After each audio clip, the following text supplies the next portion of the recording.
നമസ്കാരം. പതിരും കതിരും.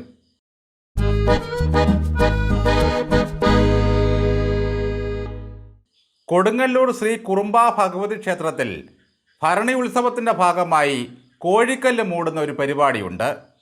ഭഗവതി വീട്ടിലെ കാരണവർ കോഴിക്കല്ല് മൂടിയ ശേഷം ഒരു വിളിച്ചു ചോദ്യമുണ്ട്. തച്ചോളി വീട്ടിലെ കോഴി ഹാജരുണ്ടോ? ഇങ്ങനെ 3 വട്ടം വിളിച്ചു ചോദിക്കും. ഈ സമയം തച്ചോളി തറവാട്ടിലെ സംഘം തച്ചോളി വീട്ടിലെ കോഴി ഹാജരുണ്ടേ എന്ന് 3 വട്ടം അറിയിക്കും. ഇങ്ങനെ പ്രത്യേകമായി വിളിച്ചു ചോദ്യമില്ലെങ്കിലും നമ്മുടെ കഴിഞ്ഞ നിയമസഭയിൽ എത്ര കോഴികളാണ് ഹാജരുണ്ടായിരുന്നത്. AKG സെൻറ്ററിൽ നിന്നുള്ള കോഴികൾ ഹാജരുണ്ടോ എന്ന് ചോദിക്കുമ്പോൾ 3-4 പേർ അവിടെ നിന്നും എഴുന്നേൽക്കും. KPCC വക കോഴികൾ ഹാജരുണ്ടോ എന്ന് ചോദിക്കുമ്പോൾ അവിടെയുമുണ്ട് കുറേ എണ്ണം. കടൽക്കോഴി, കാട്ടുകോഴി, കാലൻകോഴി, പിടക്കോഴി, അരക്കാട എന്നിങ്ങനെ 7 കോഴികളുടെ സംഗമഭൂമിയായിരുന്നു കഴിഞ്ഞ നിയമസഭ. ഇടതുപക്ഷത്തെ ധന്യമാക്കിയിരുന്നത് കൊല്ലം, പത്തനാപുരം, കഴക്കൂട്ടം തുടങ്ങിയ ദേശപ്പെരുമ ഉൾക്കൊള്ളുന്ന കോഴി വർഗ്ഗങ്ങളായിരുന്നു. പെരുമ്പാവൂർ, പാലക്കാട്, കോവളം തുടങ്ങിയ മേഖലകളിൽ നിന്നുള്ള കോഴി വർഗ്ഗങ്ങളായിരുന്നു UDFിൻ്റെ സംഭാവന. ഇതിൽ UDF വക ഒരു കടൽ കോഴി മാത്രമാണ് ഇപ്പോൾ നിയമസഭയിൽ ഹാജരുള്ളത്. നിലവിലുള്ള സഭയിൽ ഇനി എത്ര എണ്ണം തേൻകണിയിൽപ്പെടുമെന്നോ, എത്ര എണ്ണം വിവാഹ വാഗ്ദാനം നൽകി പീഡിപ്പിച്ചിട്ടുണ്ടെന്നോ, എത്ര എണ്ണത്തിൻ്റെ ബീജാങ്കുരങ്ങൾ എടുത്ത് ഫ്രീസറിൽ സൂക്ഷിച്ചിട്ടുണ്ടെന്നോ ആർക്കും അറിയില്ല. പിതൃതുല്യൻ പീഡനവീരനാകുന്ന കഥകൾ വല്ലതും പുതിയ സഭയ്ക്ക് പറയാനുണ്ടാകുമോ എന്നുള്ള ആകാംക്ഷയിലാണ് അന്തങ്ങൾ.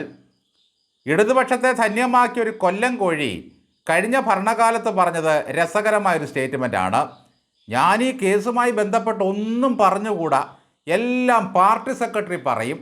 നോക്കണേ, ഒരുത്തം പീഡിപ്പിച്ചതിന് CPMൻ്റെ പാർട്ടി സെക്രട്ടറി മറുപടി പറയണമെന്ന് പറയുന്ന ആ ബിരുദൻ്റെ ബുദ്ധി.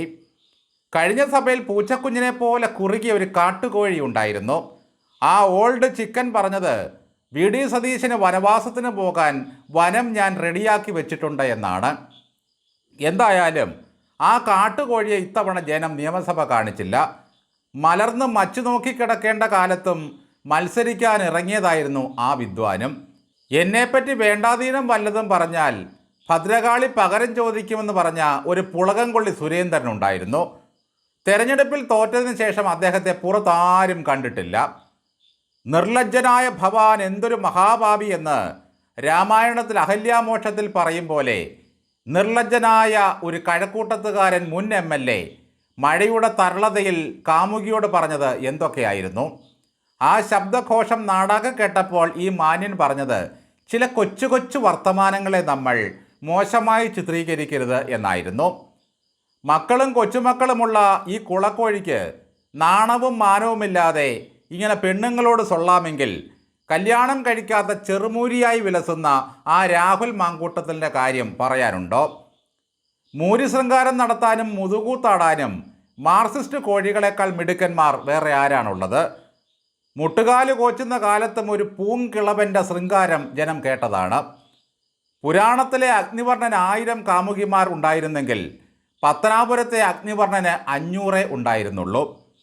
നിയമസഭാ തെരഞ്ഞെടുപ്പിന് മുമ്പ് സകല പെണ്ണുകേസുകളും എടുത്ത് വീശിയതാണ് CPMന് പറ്റിയ ഏക മണ്ടത്തരം.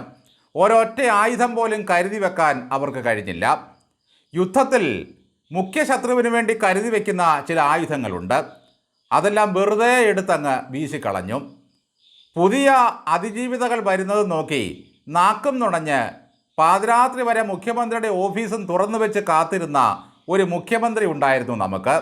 പക്ഷേ സ്വന്തം പാർട്ടിക്കാരനായി കുഞ്ഞയഞ്ഞത് പീഡിപ്പിച്ചതിൻ്റെ പരാതി കിട്ടിയിട്ടും അത് ഇടത് കക്ഷത്തിൽ വെച്ചുകൊണ്ട് നടന്നു ആ കാരണഭൂതൻ.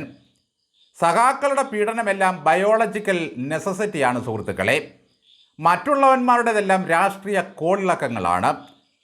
പീഡനവീരന്മാരായ MLAമാരും ഇടത് സഹയാത്രികരുമെല്ലാം നമ്മുടെ സഖാത്തികൾക്ക് നേരാങ്ങളമാരാണ്. മറ്റവൻ്റെ ഉണക്കി സൂക്ഷിക്കുന്ന ഭ്രൂണത്തിലും അവർ 1 കോടി ഈശ്വര വിലാപമാണ് കേൾക്കുന്നത്. ആ കുഞ്ഞുങ്ങളുടെ വിലാപം കേൾക്കുമ്പോൾ അവർക്ക് ഉറങ്ങാനേ പറ്റുന്നില്ല സാർ. ഉന്നത വിദ്യാഭ്യാസത്തിൻ്റെ ഹബ്ബാണ് കേരളം. ഇത്രയേറെ സംസ്കാരമുള്ള ജനത ഈ ഭൂലോകത്ത് വേറെയില്ല. പക്ഷേ വിവാഹ വാഗ്ദാനം നൽകി പീഡിപ്പിച്ചു എന്ന വാർത്ത കേൾക്കുമ്പോഴെല്ലാം രോമാഞ്ചം കൊള്ളുന്ന സമൂഹമാണ് നമ്മുടേത്. ഉമ്മൻചാണ്ടി എനിക്ക് പിതൃതുല്യനാണെന്ന് പറഞ്ഞ് പണ്ടൊരാൾ ക്ലിഫ് ഹൗസിൽ കയറിപ്പറ്റി. ആ പിതൃതുല്യം പിന്നീട് പീഡനവീരനായി എന്ന പരാതിയും നമ്മൾ കണ്ടു. പിണറായി വിജയൻ്റെ സർക്കാർ വന്നപ്പോൾ കറുത്ത മേലങ്കിയും അണിഞ്ഞ് മറ്റൊരാൾ അടുക്കളയിൽ കയറിപ്പറ്റി. കമ്മ്യൂണിസ്റ്റ് സർക്കാരിൻ്റെ കാലത്ത് ഒരുത്തി സഖാക്കൾക്കെതിരെ പരാതി പറഞ്ഞിട്ട് വല്ല കാര്യവുമുണ്ടോ? അതുകൊണ്ട് അവളെ രക്ഷിക്കാൻ ഒരു സ്ത്രീ സമൂഹവും മുന്നോട്ട് വന്നില്ല. ഒരച്ചായൻ അവളെ മൂന്നാറിലേക്ക് വിളിച്ചു. 2 ഭഗവാന്മാരുടെ പേരുള്ള ഒരു മുൻ സ്പീക്കർ ശിശുസഹജമായ നിഷ്കളങ്കതയോടെ അവളോട് എന്തൊക്കെയോ ആവശ്യപ്പെട്ടു.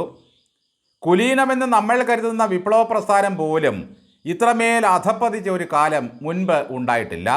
എൻ്റെ കേക്കച്ചൻ എൻ്റെ ശ്രീപത്മനാഭനാണെന്ന് പറഞ്ഞുകൊണ്ട് മറ്റൊരുത്തി ഇപ്പോൾ അടുത്തു കൂടിയിട്ടുണ്ട് പൂക്കി മുഖ്യൻ്റെ ചുറ്റിലും.